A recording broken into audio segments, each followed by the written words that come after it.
Okay. So yeah, rather than me sort of ask you questions, if you just sort of Free flow. Yeah. Well, I Oh mean, boy.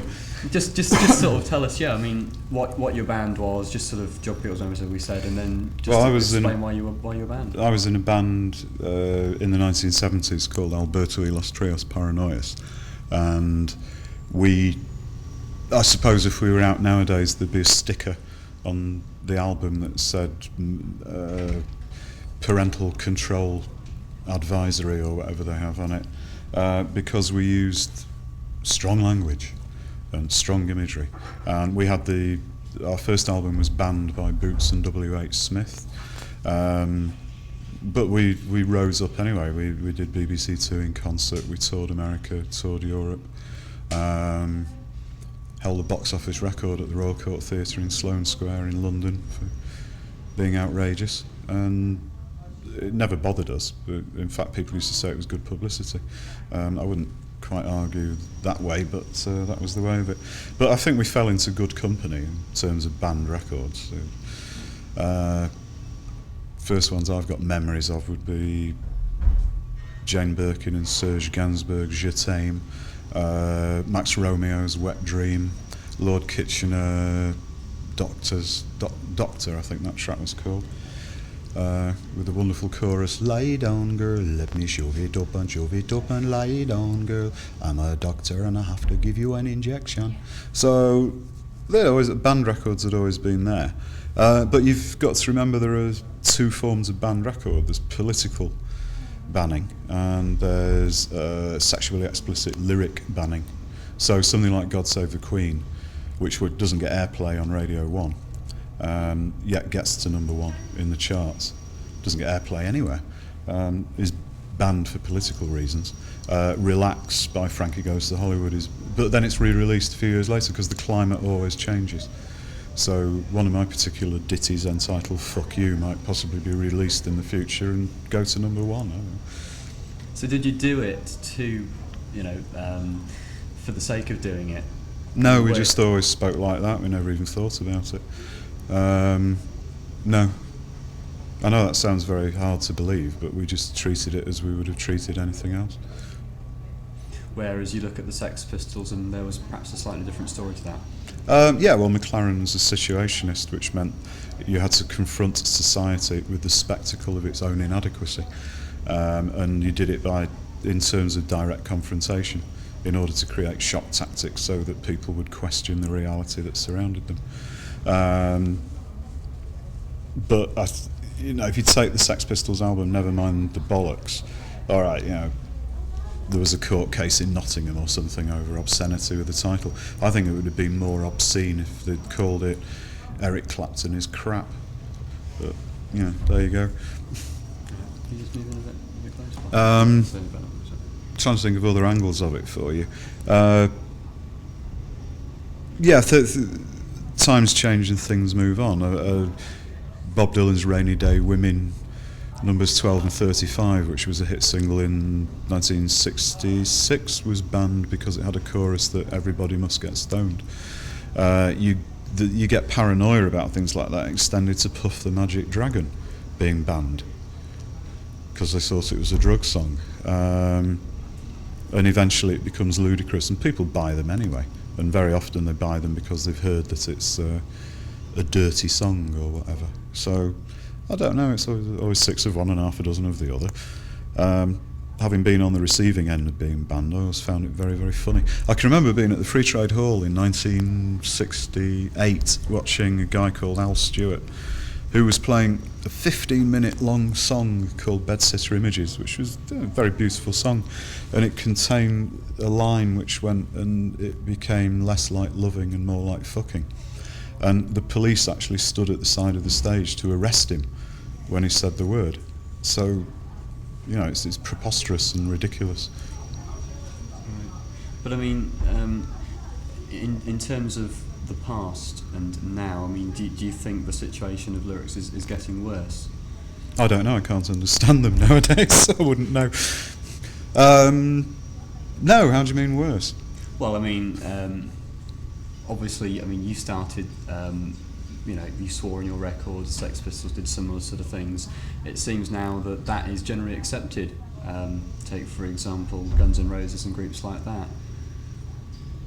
Yeah, but what Guns N' Roses have done is something even more remarkable. They've recorded a song by Charlie Manson, a mass murderer. So I think that's a lot more daring than using a 4-letter word. I don't know what kind of furore they were creating out of that.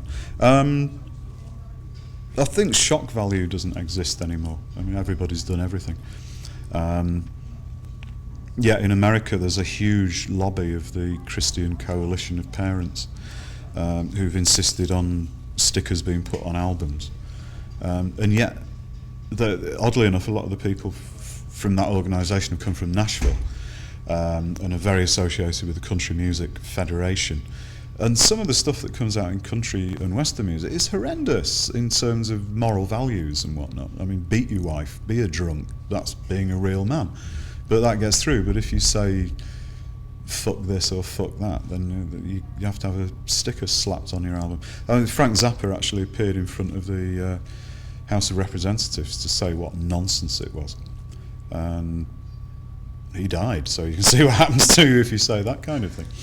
What if I said to you though that that half the people who listened to the record Sweat, which actually got to number one, were when they listened to the lyrics carefully? I mean, we're talking about sort of I don't know, people between sort of 35, 45, I don't know, parents basically, and they were slightly shocked. Basically because they hadn't thought of it before. Well, that's their problem. Right. How can we put that to another way? All right. People are unaware of lyrics, generally speaking. If a dubious lyric gets into the charts because it slips past the censors, I think Frankie Goes to Hollywood had a lot of airplay until somebody actually pointed out that it was about anal intercourse. Prior to that, nobody had particularly noticed. Lots of tunes slipped through. Now, I don't know what this song Sweat is. Would I know it if I heard it? Yes, I've got it on tape actually. Well, I'm not bothered. Right. Let people do what they want is my motto, as long as they don't do it over me. But what about, I mean, looking at children and sort of bringing them up with records that do have lyrics like this and actually getting to number one? I'd rather people were open about it than making it something which you did under the bedclothes, as it were. Children are in a world which is full of earthy language, and it's futile to attempt to deny that. Now, whether children should be subjected to Cop Killer by Ice-T, is it Ice-T? Is another ball game altogether, and calling women hoe and bitch and whatnot. Now that I find extremely dubious, and it's a crisis of identity within the black male that has to be addressed. But there again, I don't believe in any form of censorship whatsoever. But I think parents should be aware of stuff, and then it's up to them to explain to kids. I'd never stop my kids buying anything or watching anything, as long as I was there to explain to them what was going on. And I always found the basic maxim, which has stood me in good stead for years, is to explain that no matter what anybody's doing, they're probably doing it for money.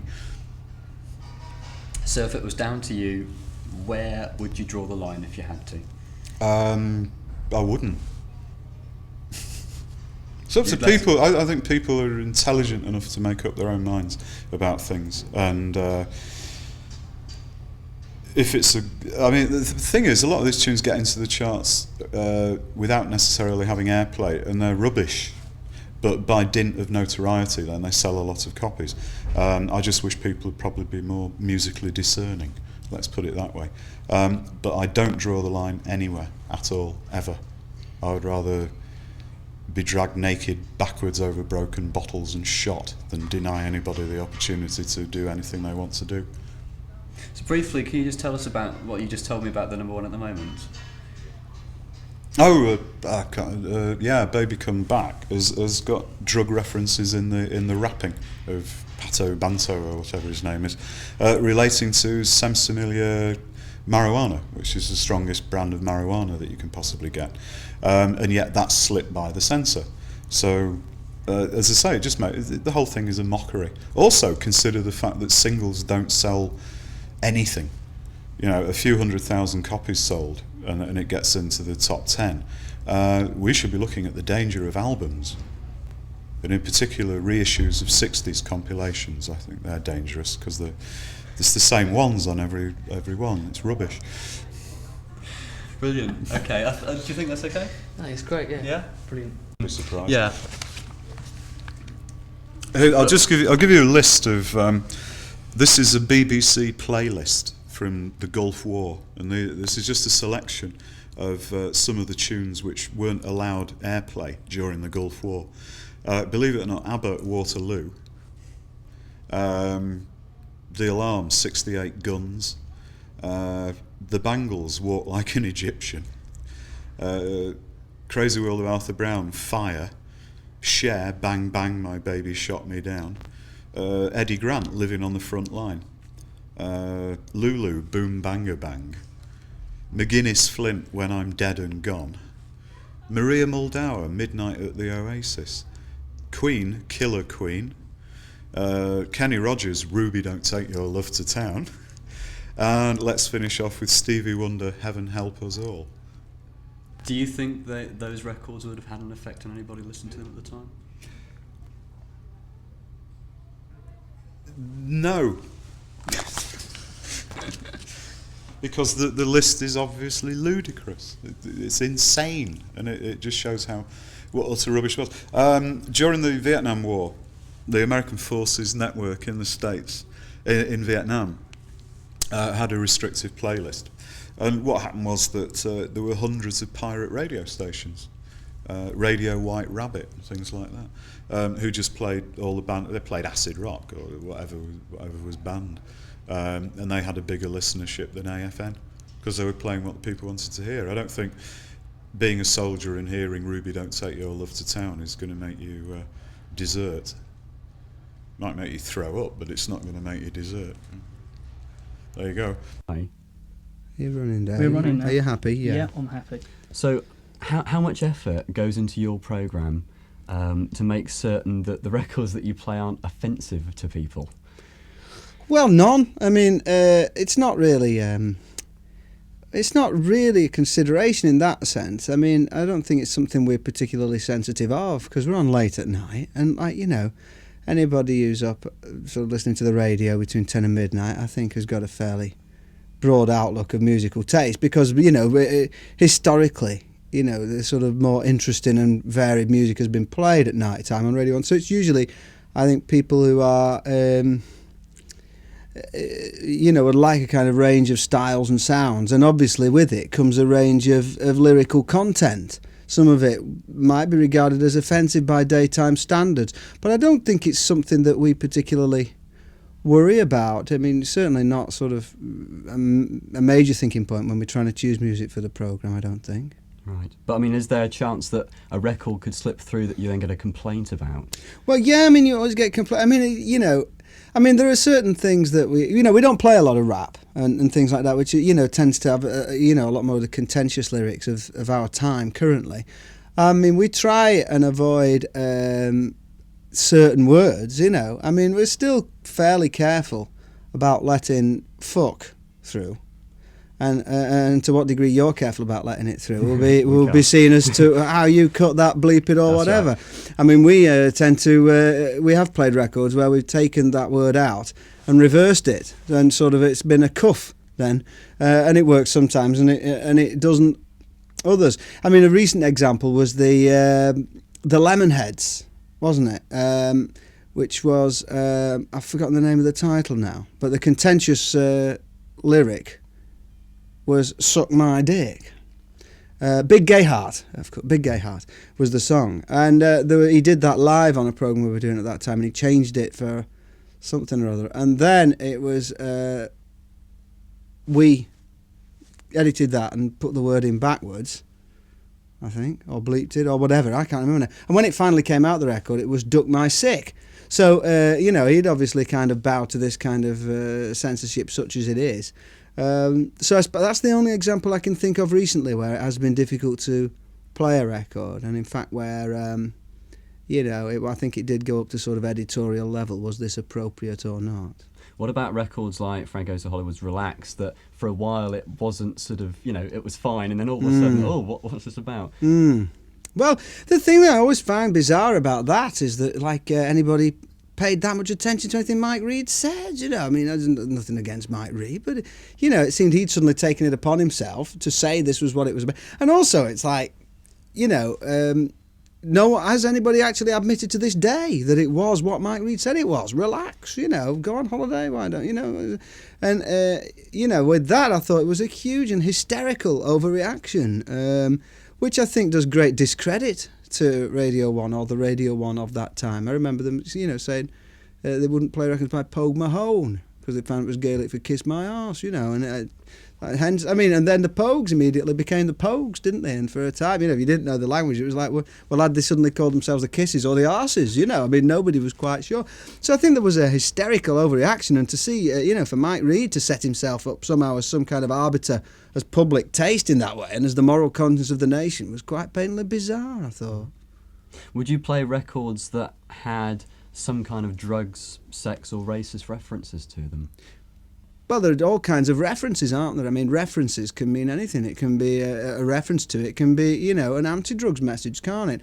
I mean, if you're asking me whether I would play a record that was, pro-drugs or glorified drugs, I think sometimes you can because, I think that, like, if you play a record by the New York Dolls, three of the band of whom have died from sustained drug abuse, the example is pretty clear, really. I think it would be very hard to say that, like, because they're singing about drugs, it's a glorification of drugs. It's a kind of summation of a rock and roll lifestyle. Everybody knows and still kind of glamorizes the drugs to this day. I mean, I think you've got to be careful about playing things that are kind of advocate. I mean, if you're advocating kind of paedophilia, well, of course you wouldn't. I mean, if there are kind of messages that I think I'm fairly broad-minded, Other people may disagree, but, I think there are things that are, absolutely offensive to anyone of kind of, reasonable broad-minded taste. I think I would think twice about it, yeah.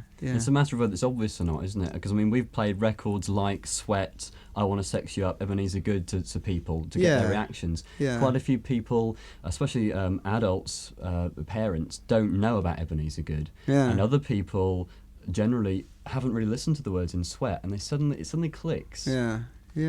I mean, I think that if you look back through pop history, if you look at the chart, the charts have always been full of things that you either take as what they are, which is by and large innocent little slabs of entertainment, mass-produced entertainment to fill the charts, or you can kind of find a message in everything, really. I mean, how many pop songs are about, in inverted commas, relationships, and so where does the relationship stop that's implicit in that, when you are talking these love songs, you could say that every record is about shagging, couldn't you, really?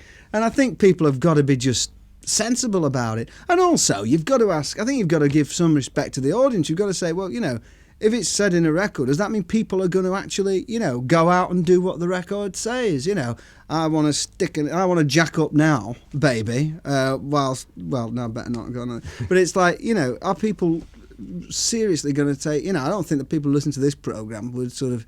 It's sort of the same argument as the satanic messages supposedly hidden in records. I would have thought, the Judas Priest case.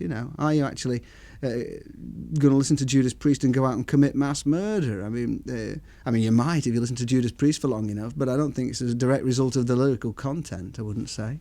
Right. So, as time goes by, is the language getting more acceptable, sort of strong language? Well, I think so, because, I think particularly in the rap area is the most interesting one, because you've got the, the word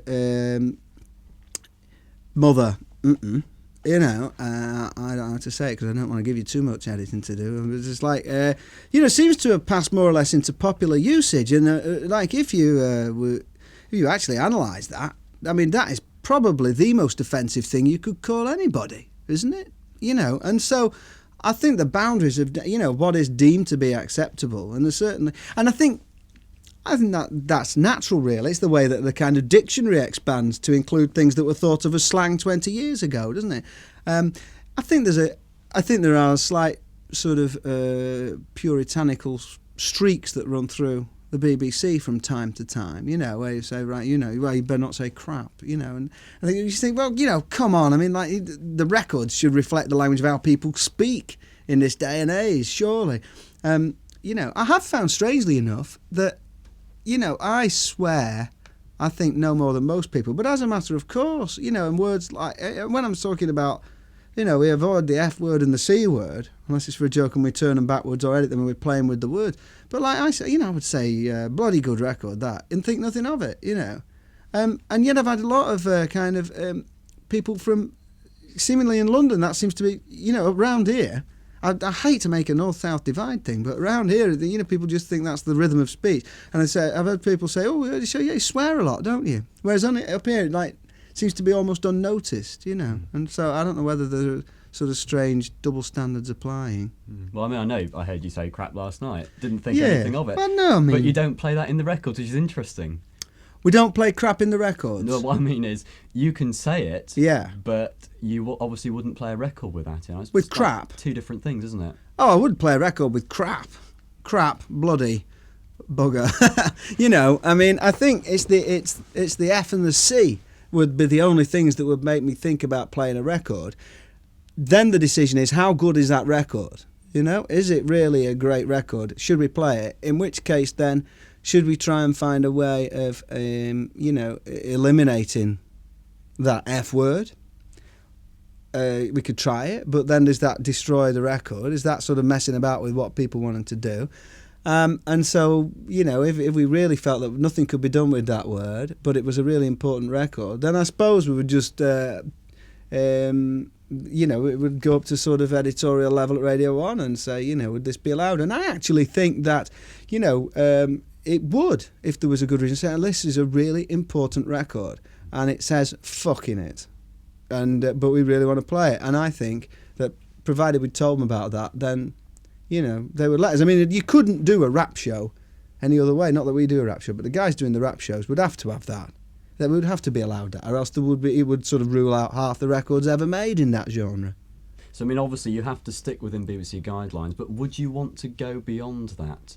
Well, I wouldn't personally. I mean, I think, the BBC guidelines, when we start talking about these things, it sounds much more set in tablets of stone than it actually is. I mean, I think it's just common sense, I mean, I play things, my mum listens to the show quite often, and I don't think, Christ, I better not, my mum wouldn't like, you know what I mean? And I think we are pretty broad-minded, and I think it's sensible. And as I said at the very beginning, it's not really an issue. I mean, we just pick the best tunes we can find. And in the kind of music that I play, it's actually very rare. There might be a bit, there's quite a lot of drugs reference in it, but it's like, only to the degree that everybody knows about it if you pick up a tabloid newspaper. I mean, we're saying that your newspapers shouldn't print anything about drugs or shouldn't use, and I've noticed the way it's expanded, that the Independent was quite often fucking the Independent now. The really strange thing I find actually about language is that, as a matter of course, you can say fuck in a review in the Independent, yet it's still asterisked out in the NME. Now that's a weird one, eh? So what's that saying? That the enemy audience, younger by and large, is not responsible, because crikey, if they're going to see that, they're going to wonder what that word is, and they're going to use it all the time in all the wrong places. Independent readers, on the other hand, they're to be trusted with the limits of language. I think that's a really bizarre double standard applying there. Yeah, that's a really good comment. Yes, we'll use that. I mean, the thing is, people have spoken, when we're sort of interviewing people about... You might want to unplug these. That's just coming through the headphones there. I mean, when we've asked people, we've sort of said, well, I mean, I watch sort of violent films, horror films. There's works of literature that might be a bit sort of dirty, all the rest of it. It falls into the same category. So, I mean, you obviously like the music you play. Yeah. Unlike perhaps the people who play during the day, but they have to play it. Yeah. So, I mean, do you defend it like a work of art? I suppose I do. If you actually, I mean, that sounds a bit kind of precious and a bit worthy about it. But I mean, I am passionate about the records that I play, and I wouldn't want to. I don't think I could operate any other way. Well, I could, of course I could. But I mean, this is the way I prefer to, and that's still the main part of the job, is that you pick the records that you like. To me, that was always the whole point of it. you're like, if there's any value in the DJ at all, and my God, we could discuss that. But if there is any value, it's like you kind of have an implicit trust, and you get to know what that guy's taste is, and you might not like it all, but you kind of sense that he or she does. And it's like, you're kind of tapping into one person's record collection in a way. And I think that's the real value of it. And so, I hope so anyway. And if records come up which, do have offensive language or a message in, it's like, it's kind of not BBC Ghana, it's just like my own kind of judgment and common sense of whether that record is, important enough to play in the context of the other records that I play, So, I mean, you wouldn't play like Guns N' Roses with their type of swearing in it. You wouldn't play, well, perhaps, I don't know, Ice-T. What about Body Count, sort of thing? I mean, where do you draw the line with all that, basically? I mean, it's two different questions, really, isn't it? I mean, if we're looking at it still at the linguistic one, or are we looking at it what, like, the musical parameters of my programme are, is how I see it. I mean, in terms of... there are some things we don't tend to play very much. We don't tend to play rap, and we don't tend to play, metal stuff very much. And that goes, it's just that thing about it. It's like one guy's record collection. I like bits and pieces of heavy metal and I like bits and pieces of rap, but it's not really my thing. So I tend not to play it. Now, you can say that's wrong. You can say we could reflect everything. I mean, my point is like, well, you can't reflect everything in one programme because it just has no kind of sense of its own identity at all. You've got to know you're going to get a certain number of things jumbled up in there, but perhaps, some things more than others. I mean, in terms of where I would draw the line in terms of language, it's very difficult without discussing isolated cases. I mean, I think that anything that really did seem to be genuinely trying to encourage some kind of violence or restriction of other people's freedom to do what they want, I think, I would be very cautious of. The thing I'm not so cautious of is, a lot of records which are kind of, I'm keen to avoid this paranoia that there was about drugs the first time when psychedelia happened. But you couldn't make a record like 8 Miles High by the Byrds was about being in an aeroplane, but nobody would play it because it had the word high in the title. There's this drug paranoia. And the newspapers are full of people who take drugs. We know throughout history a lot of pop and rock stars have taken drugs, whereas that is never going to change. No matter how many people stand up there and say, just say no, there's going to be somebody jacking up in the toilets of some, dressing room gig in New York. And so it's never going to change. And I think the kind of real painful expressions sometimes of that person going through that drug torment, exhilaration, whatever it might be, that personal snapshot and postcard of their life in song is a really important artistic statement, or can be. And who am I to say we shouldn't play it? Okay, thank you very much. Yeah, I mean, what you said there, effort goes into making sure that the records you play are not offensive to people. A great deal of effort, really. Everything's judged on its own merit, really. We don't specifically ban records. If they're deemed unsuitable, we won't ban them. We don't find a place to play them. And so is there a chance that a record could slip through in that way that you haven't perhaps realised about the lyrics? No, not really. The way the playlist works, we listen to everything that we receive, and then everything's judged on its own merit, and we'll put some into a good pile, and then the records that make it into the actual pile we'll listen to all the way through again, taking great note with the lyrics and the content of the song. So you wouldn't play records unless, of course, that you actually missed it with references to drugs, sex, or any racism comments? There's some records that it's the racism. I don't think we'd. But drugs and sex, I think people are a lot more tolerant than they are with racism. I mean, I don't think when Frankie Goes Hollywood re-released Relax, no one batted an eyelid really. But when the first time round, it's people like Mike Reed's refusing to play it on air. But I think people are a lot more relaxed nowadays about issues like that. But racism, no, not at all. If it incites hatred or intolerance or violence, no, we won't touch anything like that at all. What would happen if another record like Relax came out and had been played for, several weeks, and then suddenly somebody picked up on it and it was banned? How would you react to that sort of thing? I'd sit down myself and the head of music and the programme director, and we'd discuss it between us. And it's hard to comment really, unless you like have the specific record. And we'd sit down and come to a decision between us whether we thought it was suitable to still be played. Right, okay. There's one particular record I'd like to ask you about, since we've actually asked people in the street about, played it to them, and then realised that maybe it is a bit disgusting, and that was Sweat by Inner Circle. Right. We didn't actually play that single, but not because of the content of the song, just because we didn't think it was suitable for our playlist.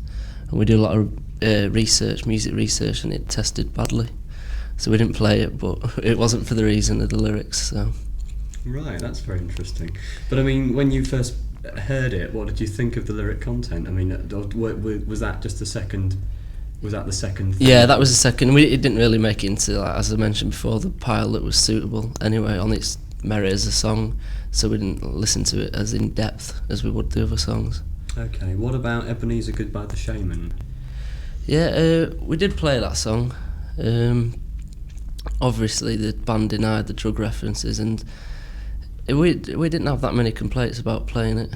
We didn't play it on a high rotation. We didn't play it as high rotation we play some records, but we did go with that record and played it. Yeah. I felt it was alright. It was a quite suitable song for our playlist. So you say you didn't have many complaints, but you... Yeah, there was the odd couple, but then again, I had someone phone up a month ago and complain and ask me why that we'd banned Wigfield. And I told them that we hadn't banned it, we just didn't think it was suitable for the playlist because it wasn't good enough. We don't ban records. Right. I suppose if you're going to play a lot of popular music, it's difficult, isn't it, not to play something? Yeah, there's because the audience is so we have a great deal of audience, and some things are going to upset some people, and some things are going to not offend anyone at all. It's just because we broadcast it all over Greater Manchester, so there's a widespread amount of people. Right. You obviously wouldn't go to the extreme of playing some of the Guns N' Roses stuff with their explicit lyrics in, no. Or stuff like perhaps Cop Killer. Yeah. Where would you? I mean, how much can you go up to? Can you? The song. Take for example a Guns N' Roses song. The record company will obviously know that no one's really going to touch it because they're not the offensive words, swear words. So they make edited copies of it anyway, and so if we'll only play the edited copy that doesn't contain the swear words. Right. How responsible are you for records sold in this area? We are. I feel we are, because we have the levels of audience that we have are quite high, and the rotation on station is quite high. And if I can use an example, we were a bit short on records one week that we thought were suitable for the playlist, so we listened to a few current albums by artists that we know have done well for us in the past, like M People, and we played an M People album track. We had a lot of feedback from like HMV and Virgin saying people have been coming in asking for this, saying it's been released as a single, Q103 are playing it, and we're telling them it's not. And so I think we are pretty strong in that point of view. Another record, Bobby Brown, it charted, the single Two Can Play That Game, but it charted about 30 odd and then disappeared into nowhere.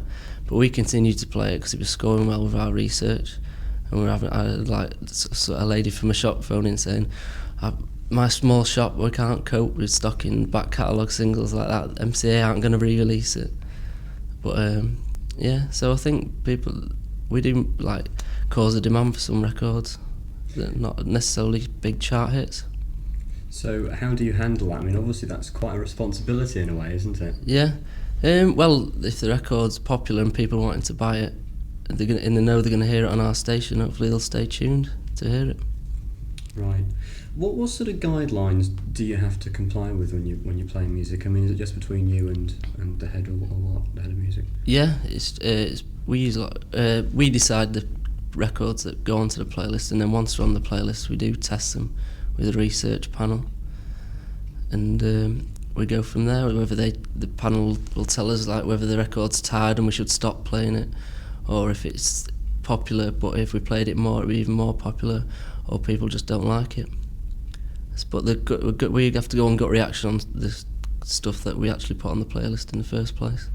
So was there ever a time that, sort of, if half of you disagreed with it, Yeah.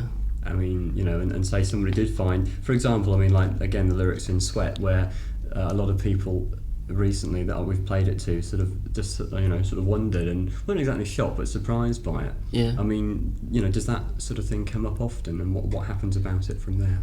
It doesn't really come up that often, really, because our Q103's playlist is fairly mainstream, and so the stuff that the singles that we play that we think are good and make it into the good pile for us to listen to in detail before we playlist them are usually harmless in the lyric sense. Right. Okay. So basically, just to sum up, where do you draw the line with stuff?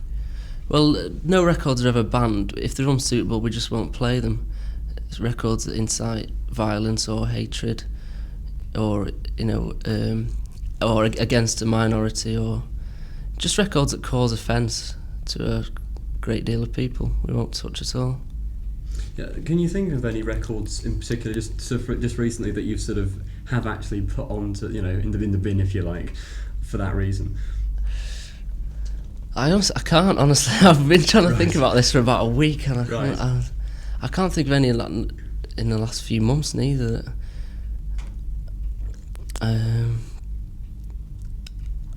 I couldn't, because like the records that do contain stuff like that isn't the kind of stuff that we play anyway. So sorry, I tried. So you probably know by the artist straight away before you even play it. Yeah, although if like one record we find and we think, oh, that's quite good, but the content and lyrics is like totally unsuitable, the next single by the artist comes in, we won't think, oh, it's those guys again. No point listening to it. Each record's based on an individual merit. Right. Okay. Anything else we should ask? I don't know. How about your specialist programs, the dance program with Stu Allen? Do you watch what he plays? Because I know there's this dance record out at the moment, One Shot Dick, or One Hard. Oh, Short Dick Matt. That's Yeah. it, Short Dick. Yeah. Because that's like very tipped to be like a top Yeah. dance record. Is there any restrictions on that record? No, Stu. We give Stu as a complete free choice of his own music, but he knows the guidelines set by us and the radio authority, so he'll know to play the edited version of that, because he know it'd cause offence to some people. So. But apparently there's a record out, Fat Dick Man or something. There's a fight back to that one or something. So there'll probably be an edit of that as well. What would happen? I was actually at a radio station once when you got, I think it was Prince's Sexy MF. I think you actually had both versions on the same disc. Now, what would actually happen if you started to play the wrong version? How would you actually handle it from there if there was a major mistake? That'd be down to the presenter who's playing it, and they get severely punished. And but I think I can't guess, but I'm only guessing because I'm not a presenter myself. But I'd fade it out as soon as possible and start playing another track.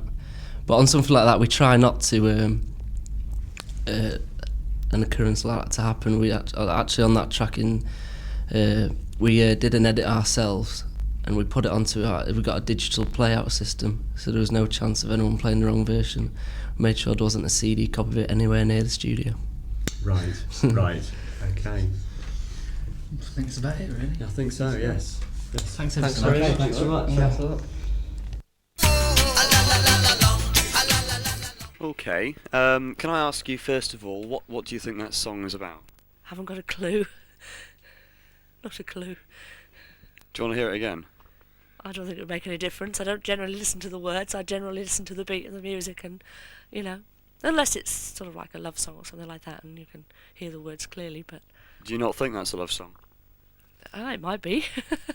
It's Caribbean music, isn't it? So, it's nice and jolly and happy and good to dance to. Okay, so what what if I told you that, if I wrote those lyrics down on a piece of paper, which is something else we're going to do with other people, and showed it to them, the way they read might sound quite disgusting. Yeah, quite possibly. I know there are some records out which have some very sort of graphic words in, but I don't particularly like to listen to them if I know, that they are, certain words in. But I'd be surprised, if there was anything in that. Well, let's hear it again, because I'm interested with you being a parent, as to what you think, you know, your children might think to it, if you like.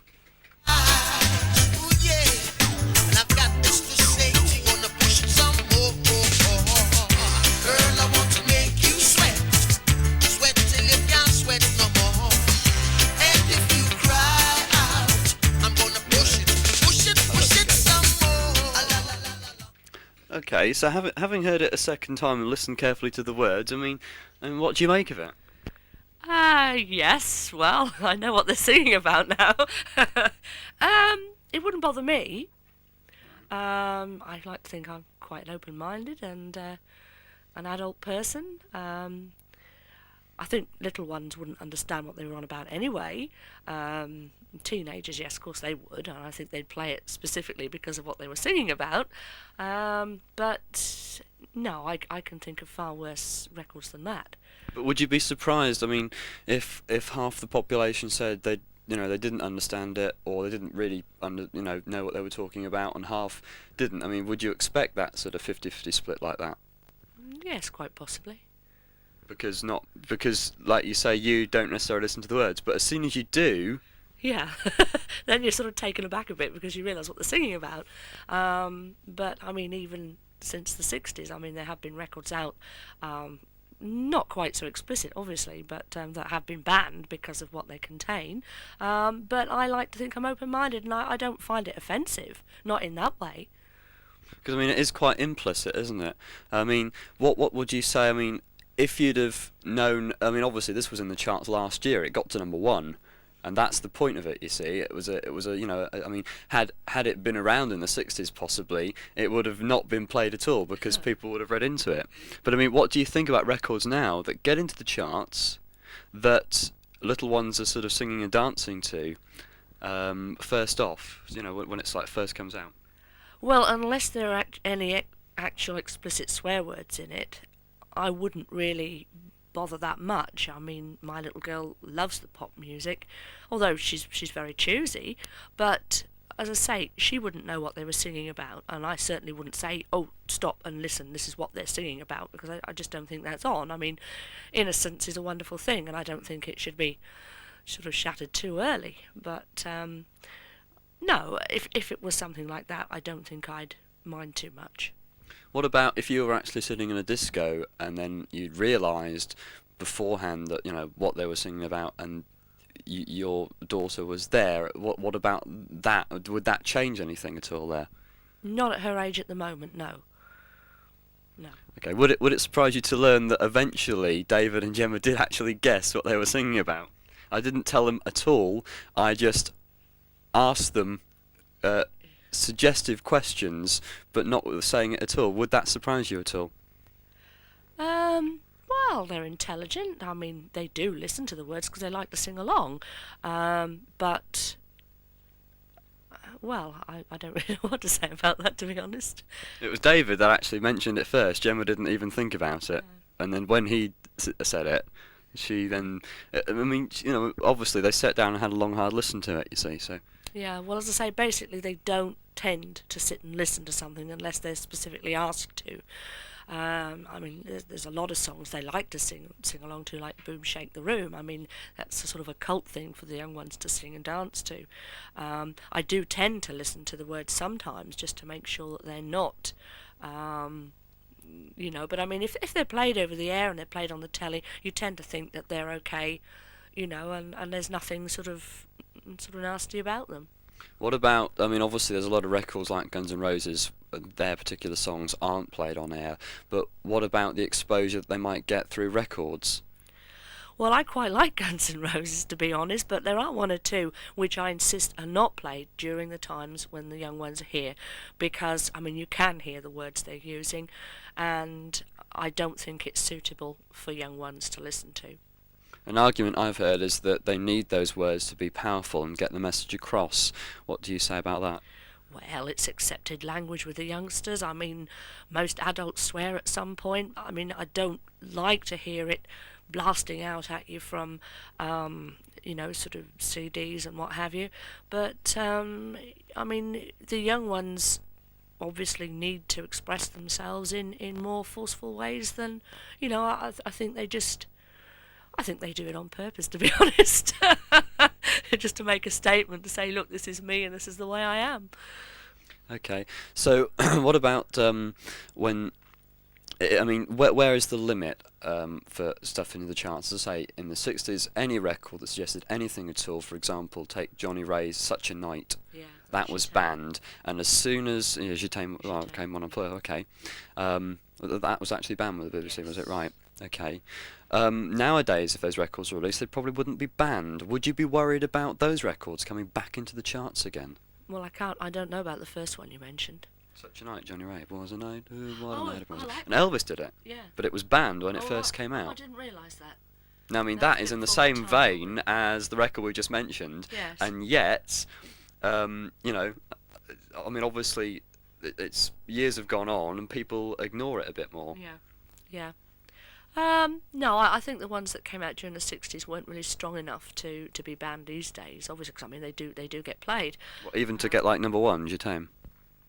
Well, it's in French anyway, and there aren't that many people who can understand French. I mean, you get the general gist with all the huffing and puffing going on in the background, but no, I quite like that record. And I mean, to be honest, there is nothing wrong in you know, in generally loving somebody, and it's the way it's put across. If it's put across with what we would class as obscenities, then yes, I don't think it should be played over the air, obviously, because you don't get a choice. You've switched the radio on and it's blasting out at you. But I mean, you can choose what you wish to buy and what you wish to play at home. What about this sort of record which was in the charts a little while ago? Looking at, you know, your daughter again.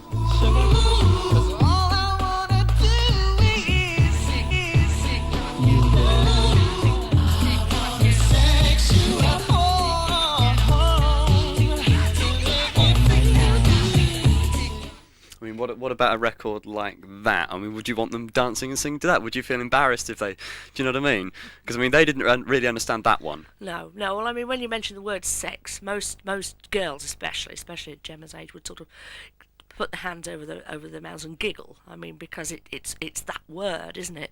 But I mean, I've tried to bring her up to understand that sex is not a dirty word.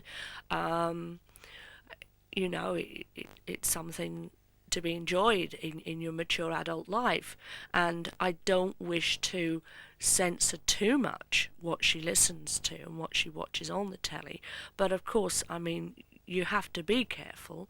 I don't want her to think that you know, I mean, if you stop them from watching and listening, then they'll just do it on the side when you're not around, and I don't think that helps at all. I think if you can, I mean, I you know, when I heard the record, I wasn't that keen on it, but of course it was a very popular record.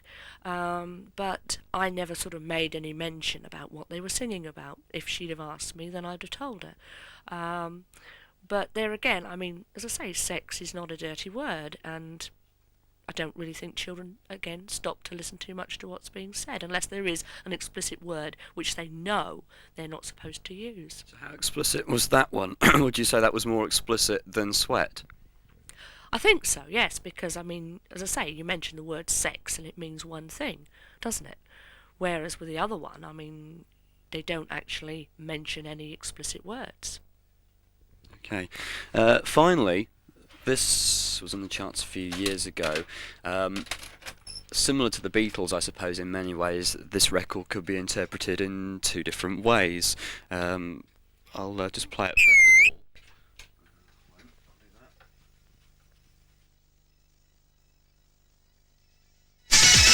There's a guy in the place who's got a bit of sweet face, and he goes by the name of Ebenezer Good. His friends call him Easer, and he is the main geezer, and he vibe up the place like no other man could. He's refined, he's sublime, he makes you feel fine, and very much maligned and misunderstood. But if you know Easer, he's a real crowd pleaser. He's ever so good, he's Ebenezer Good. You see that he's mischievous, mysterious and devious. When he circulates amongst the people in the place, once you know he's fun and something of a genius, he gives a grin that goes around face to face to face. Backwards and then forwards, forwards and then backwards. Easer is a geezer, he loves to muscle in.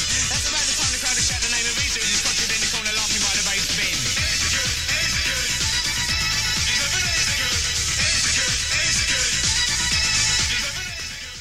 All right. Now, that was said by many people to be related to drugs.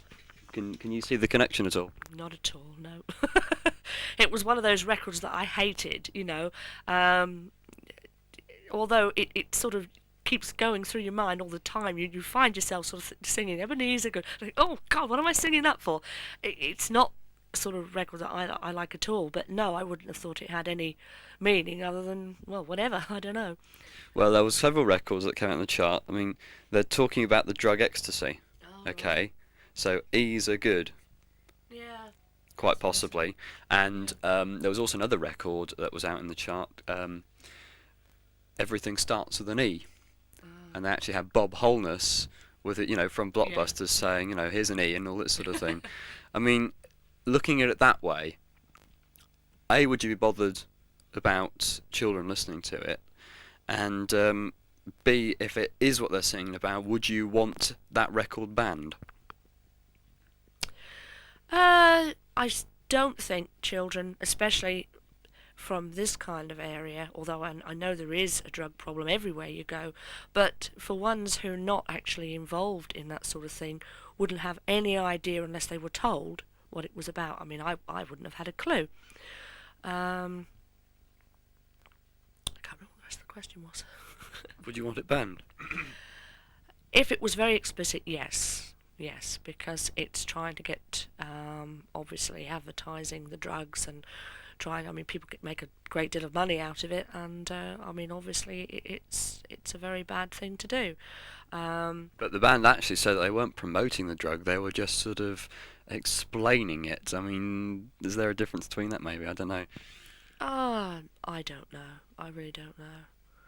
I mean, we have talked about drugs. I mean, every kind of tablet and thing you buy from the chemist is a drug and has to be treated very, very carefully and with respect. And I would like to think that my children would never want to indulge in anything that would harm them in that way. All right, thanks very much. That'll do, I think. Did we? If a record from Guns N' Roses, say, with explicit lyrics, like swear words that they use, came into the chart, what do you think would most likely happen to that record? I don't think it would be allowed any airtime. I don't think they'd be able to play it because, I mean, obviously you're not supposed to sort of swear in the street, so to speak. And, I mean, the thing is, although the problem is these days with people with CDs and tapes and things, I mean, they can put them on and play them at any time. They just carry them around the streets, don't they, and play them. But I'm certain it wouldn't be allowed to play over the air. What if it slipped up? Say you were listening to the radio and they put. I mean, for example, I know there was a case recently where I was at a radio station and somebody on there was very concerned that they'd, or just for a second, that. Girl, I want to make you sweat, sweat till you can't sweat no more. And if you cry out, I'm gonna push it some more. La la la la la. Okay, so first of all, how old are you? 18. Okay. Now, what do you make of that record? What first of all, what comes into your mind? 6. Okay. Why is that? It was pretty obvious, isn't it? Yeah. Can you elaborate? Yeah. We need to. Girl, I want to make you sweat, and if I push it some more, you can enjoy it or something. I don't know, because I don't really like the song. Okay, that's fair enough. Right. Okay. So, how many people would you say, sort of talking percentage terms, that heard the record, may have interpreted it in that way? You're talking about my age or what? Any particular age? Anybody that may have gone to a disco recently that's heard it? Recently, about 80% recently. Not recently, Not last year. Just gonna say, about 80%. Okay. Would it surprise you if I said that I think it's more in the region of 60 to maybe even 50%? No, not really, because some people are blind, I suppose. Or deaf? Yeah, they don't listen to the lyrics. Right, that's the main thing. Yeah. Lyrics. Right. Okay, so how do you feel about, I mean, if you were at a party and something, and there were young children about singing that as well, how would that make you feel? I don't care as long as they're not my sister. Well, say your sister was there, yeah. Yeah, she was that time. No, I didn't like it very much. Right, okay. Why in particular? Because I look after her. I mean, do you think children should not? I mean, this record got to number one, and possibly years ago this sort of record might have been banned. I mean, do you think it should have not got into the charts in the first place because of young children would hear it? And I don't know. I mean, I don't know what they'd think of it, but Well, I banned some decent songs, so I mean, I should have banned this one, I suppose. I banned a lot of songs with like swear words in it. I mean, this is a very suggestive song, isn't it? So I should have banned this as well. it's suggestive, but not necessarily to everybody, is it? Well, like I said, unless you're blind. Or deaf, yeah. All right, but so what do you think of records that have swear words in it? I know you, for example, you listen to Guns N' Roses, don't you? Just start off by saying I listen to Guns N' Roses. Yeah. I do listen to Guns N' Roses. What sort of records do you listen to which contain those sort of words? Which songs? You know, what types of bands? Guns N' Roses and Sex Pistols. Now and then. All right, and what's your opinion of those types of records? Brilliant. They're real class. They're not make it up a long time ago, and you got a beat and everything that everyone goes by and everything. This Guns N' Roses voice played, make it up as you go along, and that's what a real band is. So what do you think of the language in it, and why do you think they use that sort of language? Gives the song more power, doesn't it? People can understand it. You know. What types of people are we talking about here? We're talking about people like you. Thank you. No, I'm talking about everybody. I'm talking about the working class people like us. I'm not talking about MPs and all that hiding behind their lies and deceit. I'm talking about the common people who speak their mind. So at what sort of age would you say that you would qualify to listen to Guns N' Roses, say, or Sex Pistols or whatever? Well, it'd have to be about 16, wouldn't it, really? But I mean, When did you get into those bands, and when did you hear? When did you actually listen to the words of them and understand why they were swearing? Have you any idea on that one? about 15, 16. That's when but that weren't when I first heard them. That was when I first started getting interested in them. So me and a few mates were listening to it, and some of the songs that were in the chart and everything. But I mean, I first heard them when I was 13. I didn't think much to them then, but I mean, I was young, so I didn't really understand. Were there swearing in the records then that you heard? No. I only heard the ones that have been in the charts. Like Paradise City, for example. So you bought records because of that, and then you heard other records, which, as you say, were sort of social comments, really. Yeah. Right. Fine. Yeah. Okay. So, moving along, what do you think to this type of record?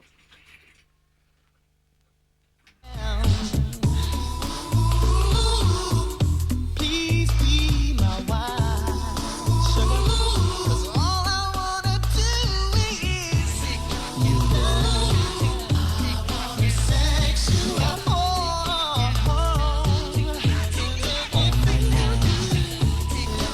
Do you think that is explicit, implicit, what? I see your point. See your point. I like that song as well.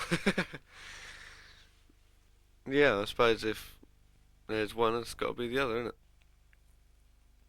There's got to be another one that's got to be banned, I think. I'm not being like cold-hearted to all these bands and everything, but I mean, it shouldn't be shown on Top of the Pops and everything. I mean, that's the place for teeny boppers, isn't it? Like Take That fans and all that. But the chart that you hear on Sundays is the top 40 records, and if they've got to a certain stage, then they are played, aren't they? The only bits that are played in some cases are like snippets of songs. as for example Guns N' Roses, because that's all they used to do. If there was one swear word in the song, they'd only play a snippet of it, they wouldn't play it all. Or they're re-recorded for radio. No. Well, a lot of, Guns N' Roses. not Guns N' Roses in particular, but some records are. I mean, what about this record? I think it would have been difficult to re-record, so because of that you would say that you'd have, if you'd banned Sweat, you'd have had to ban this one. Yeah. I could live with that. Okay, right. So again, what about children hearing that? I mean, do you think they would understand it any more than Sweat? I don't know.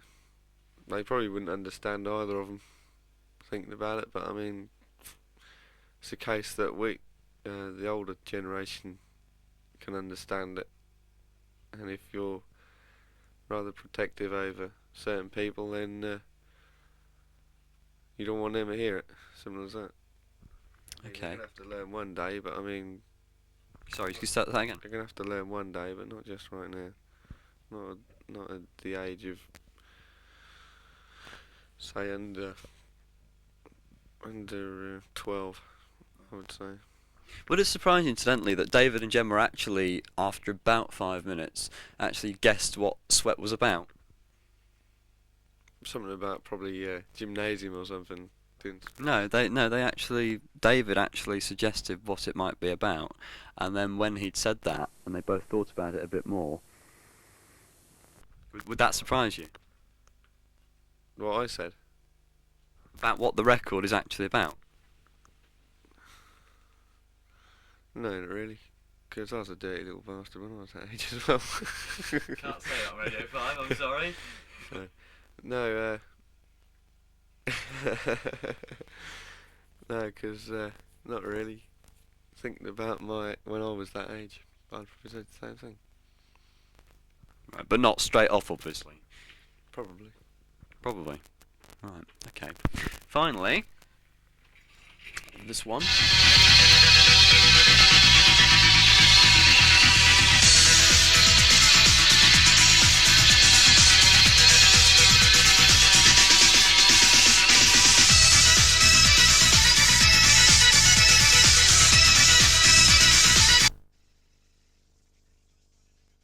Good.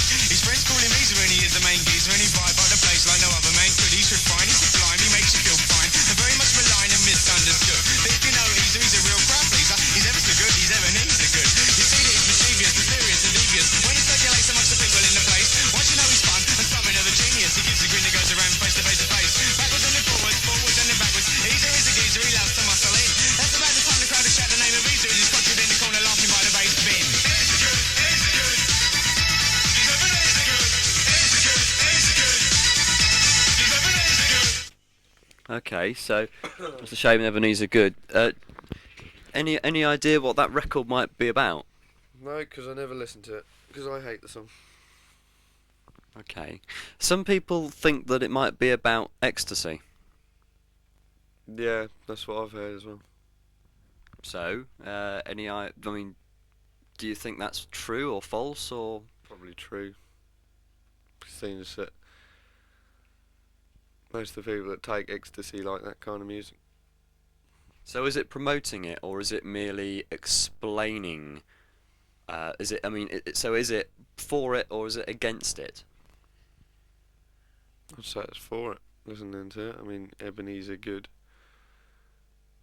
And is he good because he's doing ecstasy, is he? Right. I mean, what about records like Everything Starts with an E? I mean, is that about that? Or is it just because they took Bob Holness saying E? Why didn't they take any other letter? Because they had Bob Holness saying, you know, the letter E and from Blockbusters. I don't know because I've never heard it. You've never heard that one? No. Okay, right. I want to either. So a record like that, again, it's something that is suggestive but not apparent straight off. So would you want it banned at all, or would that record go out, or is it just open to interpretation? Those people that want it to be that is that, and it's not going to make any difference to them whether it's banned or not, or should it be banned altogether so that nobody can hear it? Personally, I'd ban it myself because I don't like it. I hate that song. I hate that duck. Alright, and that'll do us.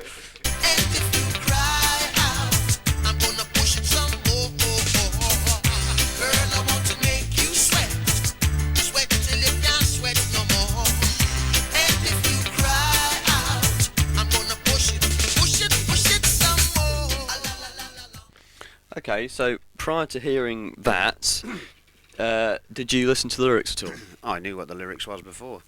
I'm surprised I ever got past, to be quite honest. You are? Yeah. Okay. A few years ago, you wouldn't have got that on the radio at all. That'd have been banned from every radio station going. Right. But I think the kids nowadays don't listen to this. As long as the beat is good, they're not worried about what this thing is on about. Do you know what position it got to in the chart? No, I haven't got a clue. Number one, I think. Yeah, got to number one. No one surprised me. Okay, so what? So why did most people buy it? Well, simply because of the beat. I think 80% of the kids listen to the beat. I bet if you asked the kids, they wouldn't even know what was going on until they actually got down and listened to it, and then half of them wouldn't even know what it would have meant. So would you feel embarrassed if you were at a party and you were sitting there listening to it, but there were sort of children dancing and singing to it? I mean, well, if you weren't embarrassed, how would it make you feel? I wouldn't be embarrassed because the simple fact if they was children, I don't think they'd know what was going on anyway, and some of the teenagers wouldn't probably know, and the ones that would have just be giggling anyway, but if they was just enjoying themselves singing to the song, they wouldn't know, would they? So it wouldn't make a difference. So what do you, I mean, do you feel then that record, you feel that record should have been banned? Well, I wouldn't say that, but the thing is, it depends. Obviously, they're getting more liberal now with the BBC and what there was years ago. I mean, they were knocking them out years ago. Oh, that's banned, and there was nothing wrong with them. You know, maybe they have to do that. You see, you get the ratings back up. Yeah. What about playing at parties and discos? Well, like I said, if they're all in the same mind about it, I mean, obviously, if you're a prude, you don't go to parties and discos anyway, do you? So there's no point in bothering to go. You know, so obviously it doesn't really matter, then, does it? Okay. Would you feel do you feel any different towards this record?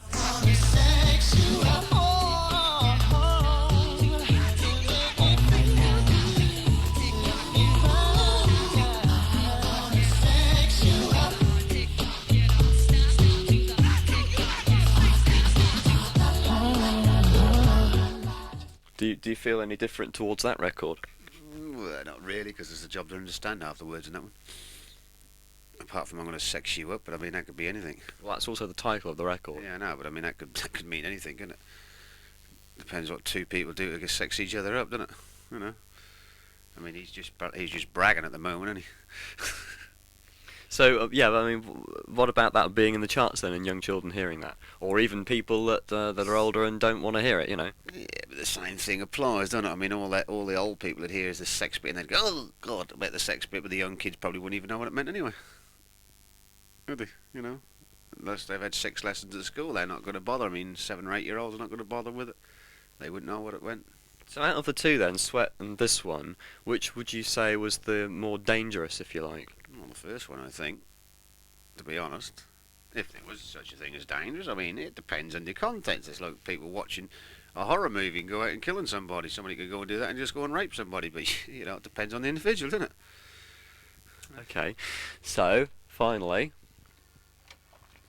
this one was in the chart a few years ago.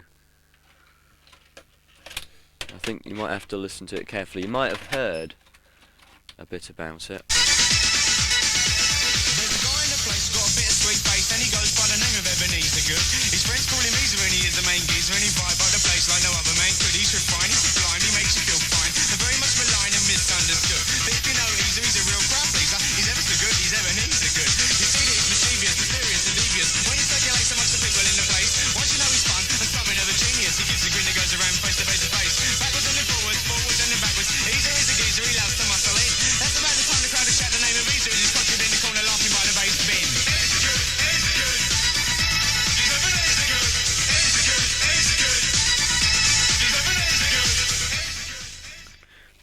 Any ideas what that one might be referring to? Haven't got a clue, to be quite honest. I got a job to understand any of it. And I would think that any 80% of people wouldn't understand. All they'd sing to is in the discos is Ebenezer Good bit. They'd think, oh, that's brilliant, we'll all join in with that bit. I haven't got a clue what it's about, to be honest. Well, a lot of people seem to think that it was about ecstasy. Ease are good. Oh, is that what it is? I have no idea. Well, there you go. and See, if I don't go to these places, I wouldn't know, so... And the fact that there's some other words in there which maybe is sort of explaining how you feel on taking the drug. Well, as I've never took any, I wouldn't know, mate. What about? I mean, there's also another record called about the same time. It was called "Everything Starts with an E," and Bob Holness was actually on there from Blockbusters. You know, they'd taken a bit of him saying something about E, and that was also presumed to mean, you know, drugs. So I mean, what about those types of records in the chart? Well, they shouldn't be allowed, should they? And I should think I'm surprised that Bob Holness never sued them for... I think he tried to. Because, I mean, obviously the kids will think if that was all about drugs and ecstasy, then obviously that Bob Holness has seen it and then he sort of said, go on kids, do it, you know, which I think is wrong. No, they shouldn't be allowed.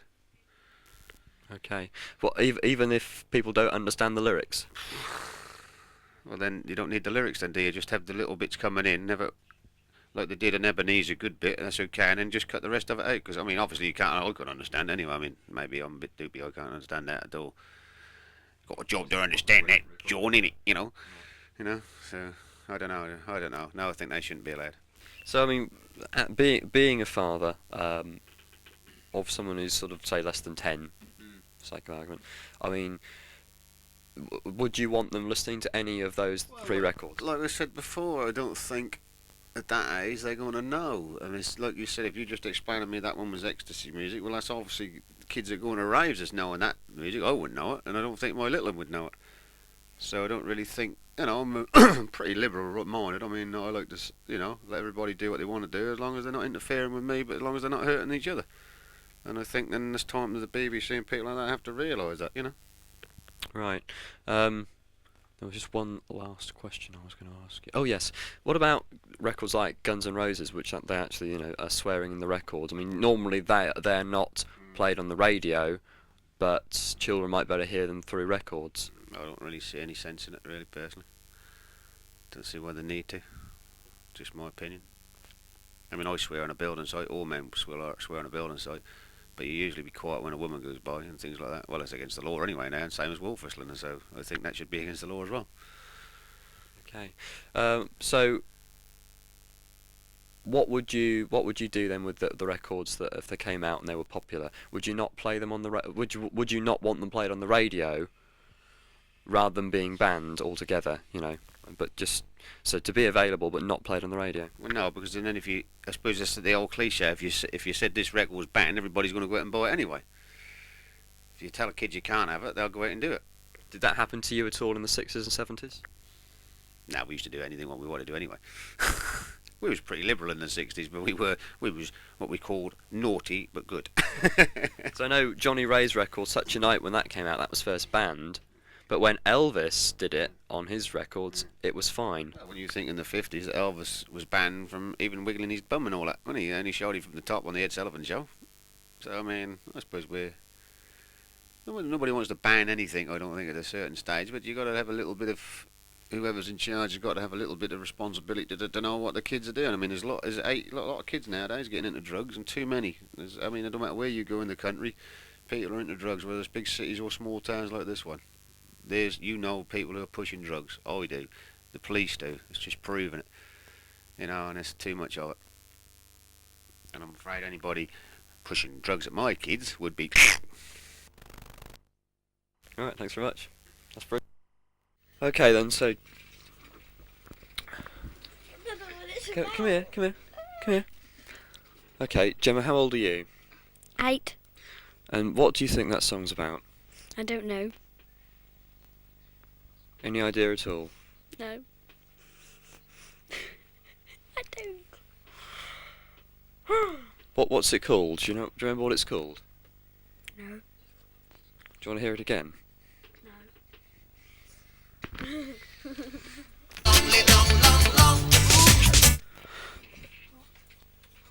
Okay then, Gemma, so you're 8.5, yes? Yes. What do you think that song is about? Love. Is it really? I think so.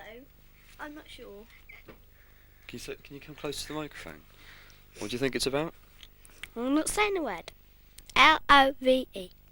Right. And how do you work that one out? I don't know. By the words. What words suggested that to you? Which words? All of them, I think. All of those words suggested that to you.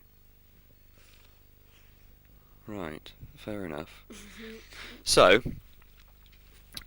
do you think that song is suitable for your age? Not really. Oh, Gemma. Not really. If there's anything that isn't suitable about it, what would it be? Not the ending bit, but the next bit. Which bit is that? No, it isn't. Which bit's that?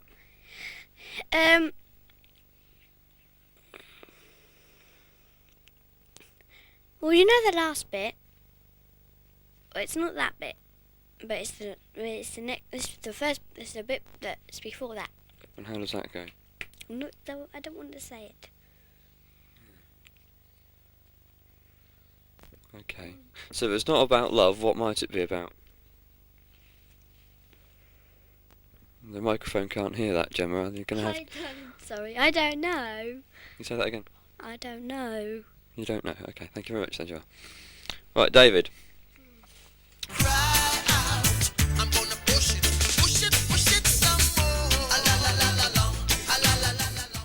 Okay, so David, how old are you? 7. Okay, and what do you think that song is saying in the words? What do you think it's about? Love and hot. Love and hot. Yes. Hot because they're on the beach. How'd you work that one out? Don't know. What suggests that they're on the beach? Because I heard drip. They were saying they were sort of sweat, and hot, and all that. So what are they doing? So what are they doing on the beach? No. Probably dancing. Dancing in a disco. They're what? They're dancing at a disco, aren't they? On the beach? No, they're dancing at a disco. Anywhere. Right. Okay. So who's dancing at this disco? Both of them. Who's dancing at this disco then, Gemma? Him, or it's supposed to be him, and the girl he's talking about. Right. What do you think, David? Do you think he's dancing with as a man dancing with a lady? Yes. Okay. Can you say that? Say what? So what do you? Who do you think's dancing? The lady. And the man. Do that again. So who do you think's dancing? The lady and the man. Right. And do they know each other? Probably no. Yes, they do. Because they're probably girlfriend or boyfriend, or they're married. Right. Or they Okay. do it in bed. Pardon, what was that? Or they do it in bed. What's that then? I don't know. Can you elaborate a bit? No. So do you think that song means something else then? I thought it meant that she was having a baby. Well, she's not fat. No, because I thought she was having a baby because it said she's a more. We can't hear that at all. Tell me again. I thought. Calm down. It Calm down. Start again. You silly Billy. Right. Tell me again. Stop that. Well, if she's pregnant, then she would be dancing. But she would do it in bed. Yes, definitely do it in bed. I think that You might be having a baby. Because What, she's in hospital, is she? yeah, I think she might be having a baby when he Why would she be at the dance then? I don't know. No, she's gone to the dance, and then because she was pregnant, she went to the dance. Then she went to the hospital because she needed the baby out. I know, I ain't got the faintest clue. And I think that's right, because when if you play the music, yeah, you're shivering. You're shivering. No, I'm not. Just because I've been holding this microphone still for the last 5 minutes. They could be making love. What's that then? We've already said that. They're doing that in bed, but they're cuddling, they're snogging. They're doing all sorts of things. So do you think that's more likely then than what you said originally? Yes. Yes. Definitely. Okay, so how can we get you to say that? So if you had to choose between the two answers, the one you gave first and the one you gave just now, what would you actually say the song was about? Shh. Okay. SEX. David! That might go on radio. That might be all over the country. Yeah, SEX, yeah. David, that's going to go all over the country. So, I don't mind. Alright, that'll do then. Shh. Let me ask you this. There was a song in the charts a few years ago called Ebenezer Good, okay? And lots of people said it's about drugs, okay? Yeah. Now, what would you say about that? I don't know, because I haven't heard the tune.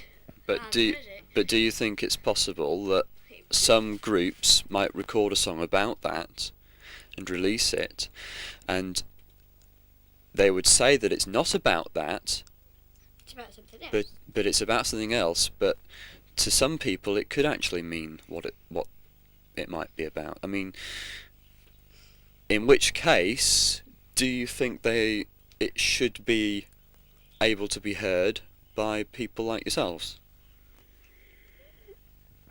I don't know. Really. If how else can I ask you that one?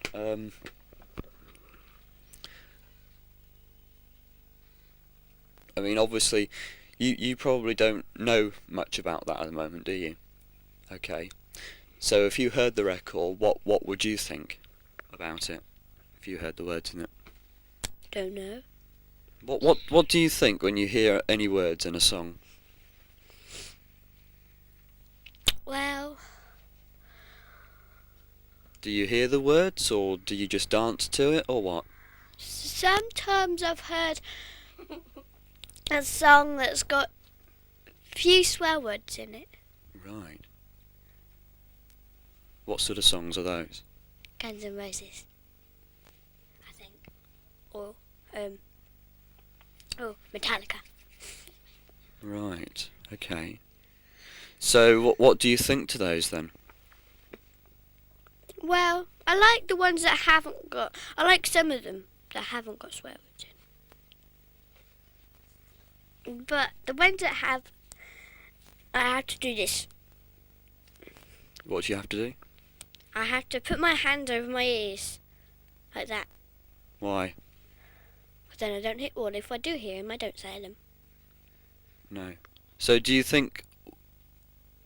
I mean, why do they put these words in songs? Because they're not for little children. They're just for adults. I think. Right.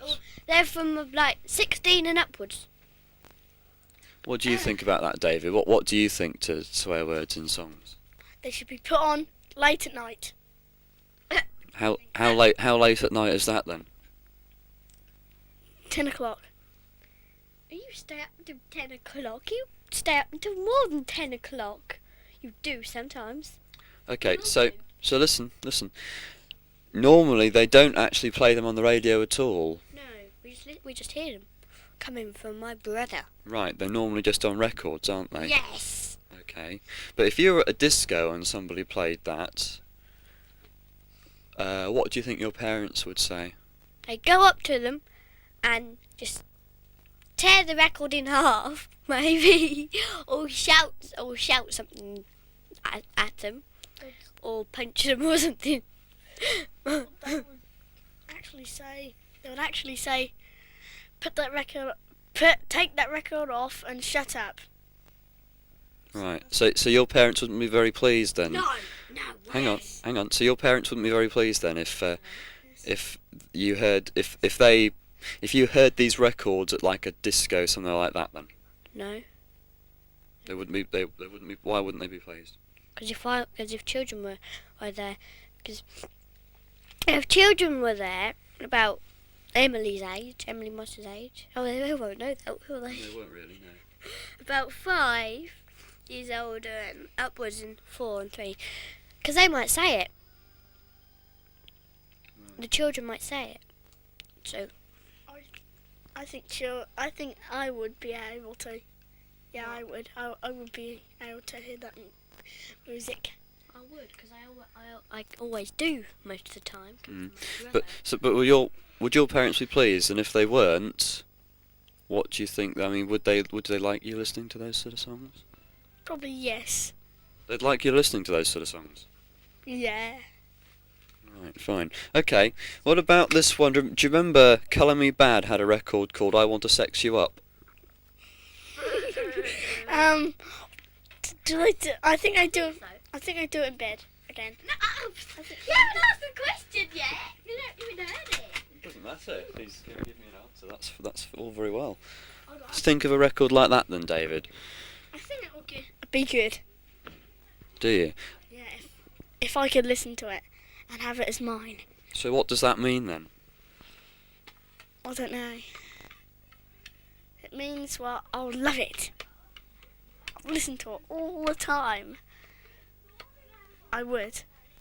Right. Well, do you think you should be able to hear records like that?